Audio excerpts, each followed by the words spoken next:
Sarah Jenkins's world was a cozy, predictable quilt of cobbled streets and gentle rain. Born and raised in a small market town in Wiltshire, England, her life was a series of familiar rhythms. A walk to the local bakery for a scone, afternoon tea with her mum, and evenings spent with a good book by the fire. At 28, she worked as a primary school teacher, a job she adored, and her biggest life decision was whether to reread Pride and Prejudice or finally tackle War and Peace. Then she met Mark. They met online, a modern fairy tale that seemed perfectly tailored to her quiet existence. The app, a popular international dating service, had matched her with a man from a world away. Mark Anderson, a 32-year-old software engineer from a small town in rural Ohio, was everything she wasn't. He was bold, confident, and possessed a boundless American optimism that felt both foreign and thrilling. Sarah, in her charming English reticence, was instantly drawn to his energy.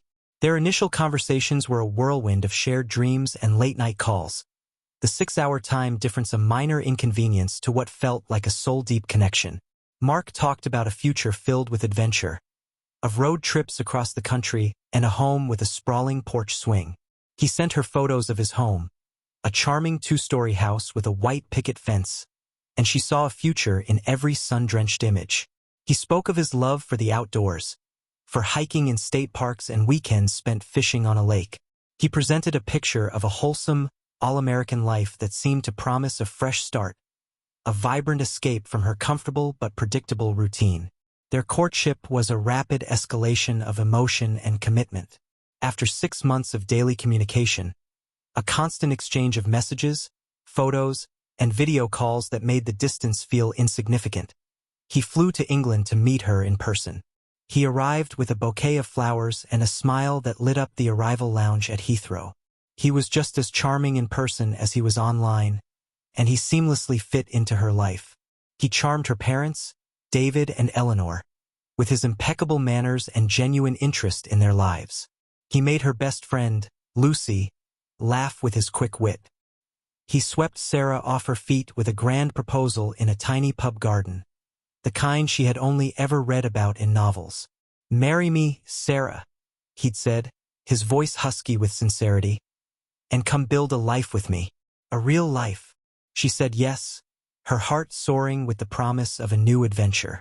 The next 3 months were a frantic rush of paperwork, emotional goodbyes, and packing up the life she had known.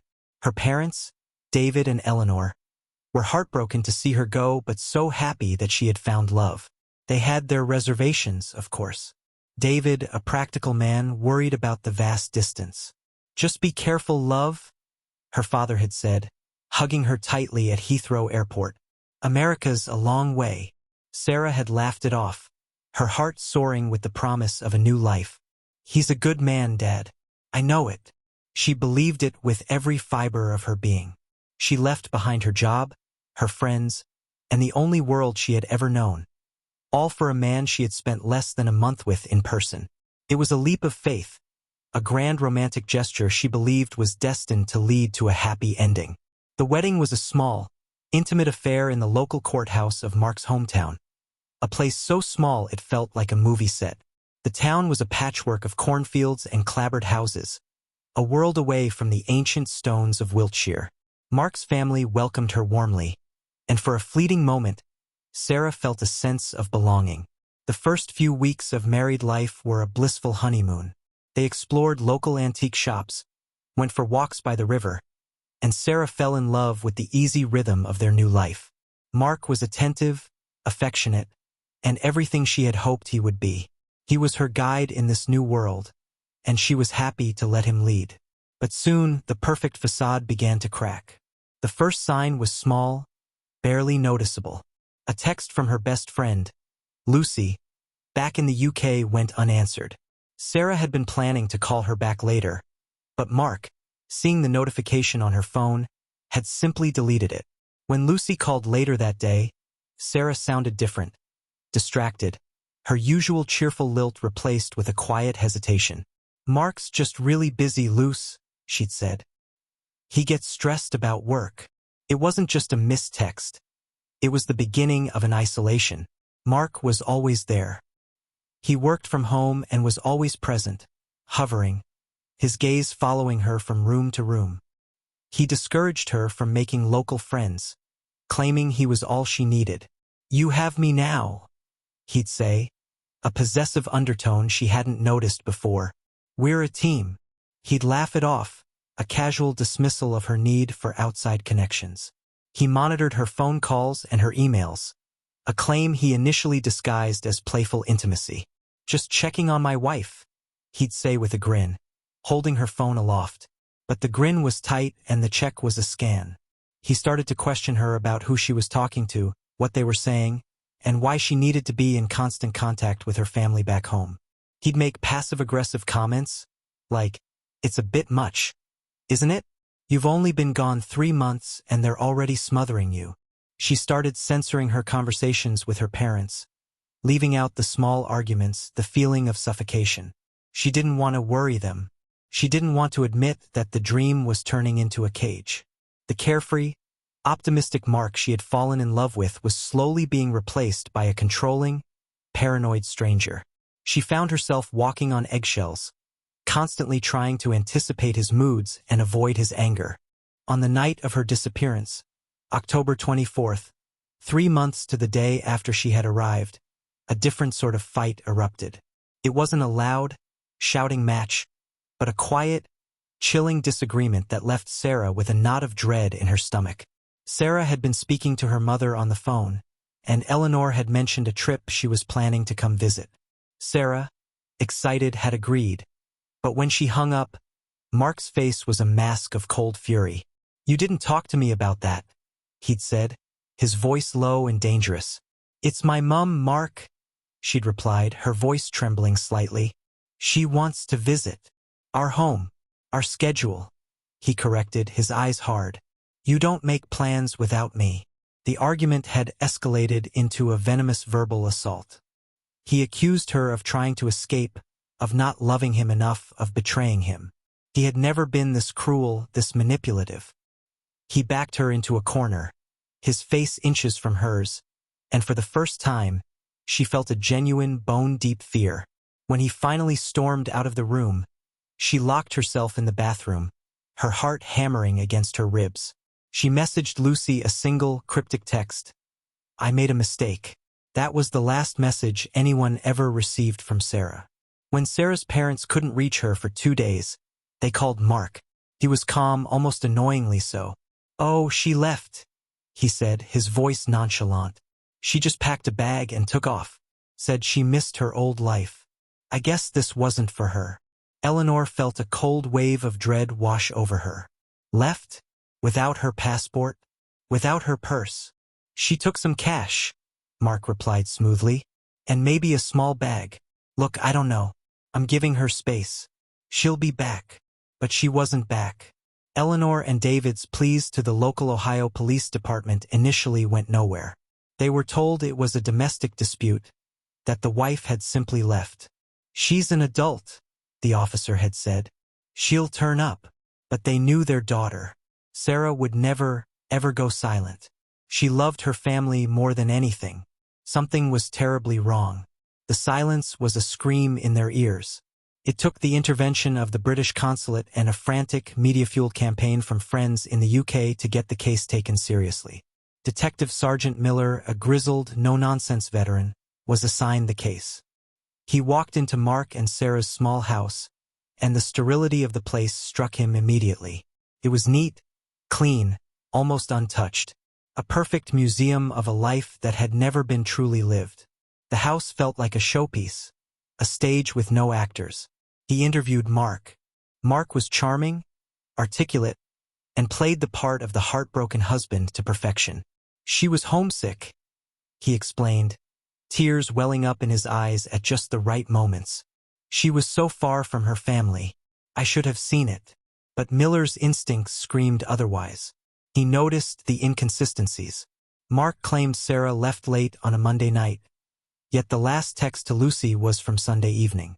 Mark claimed she left with a small bag, but all of Sarah's clothes, her treasured books, her passport, her purse, and her phone were still in the house.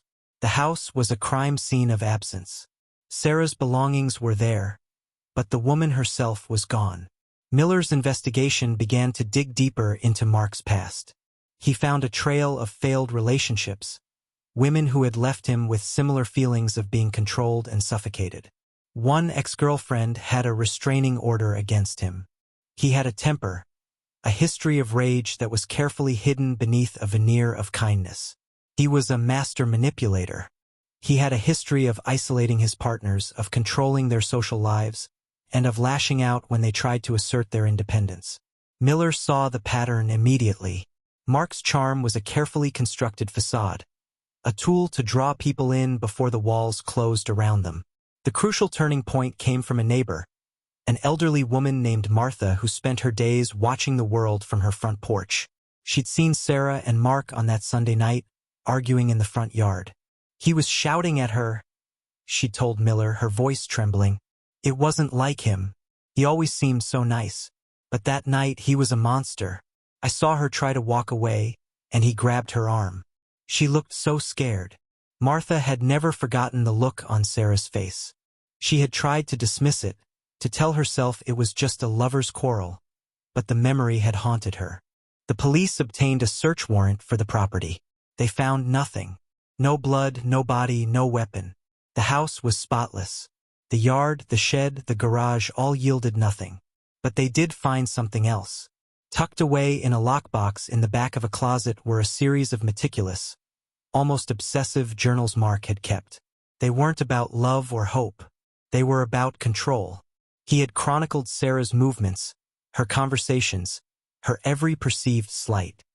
He had written about her disobedience and his plans to put her in her place. In the final entry, dated the Monday morning after their last known argument, he had written, "Problem solved." It was enough to arrest him. The evidence was circumstantial, but it painted a chilling picture of a man who saw his wife as a possession, not a partner. The trial was a media circus, with Sarah's heartbroken family flying in to testify. Mark maintained his innocence, claiming his wife had simply run away. His defense attorney argued there was no body, no cause of death, no proof of a crime, just a series of diaries and the word of a frightened neighbor. The prosecution tried to paint a picture of Mark as a controlling monster, using the journal entries to show his mindset. But without a body, the case was weak. The jury deliberated for a week, and the verdict came back. Not guilty. The courtroom erupted, with Eleanor's heartbroken wails echoing off the walls. David, his face a mask of stone, simply stared at the man who had stolen his daughter. Mark walked out a free man, a smug, satisfied smirk playing on his lips. The case went cold.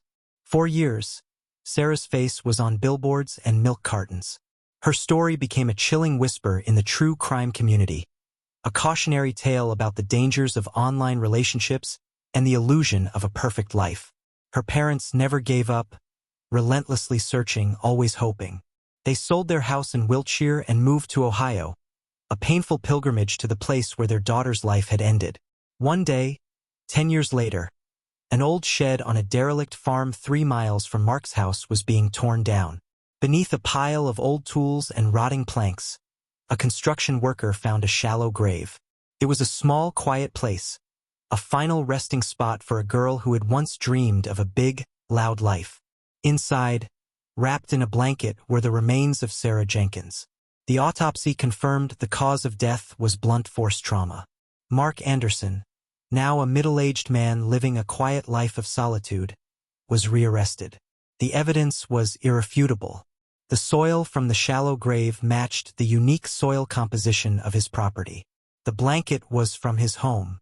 He had been so careful, so meticulous in his planning, but he had missed one thing: the passage of time.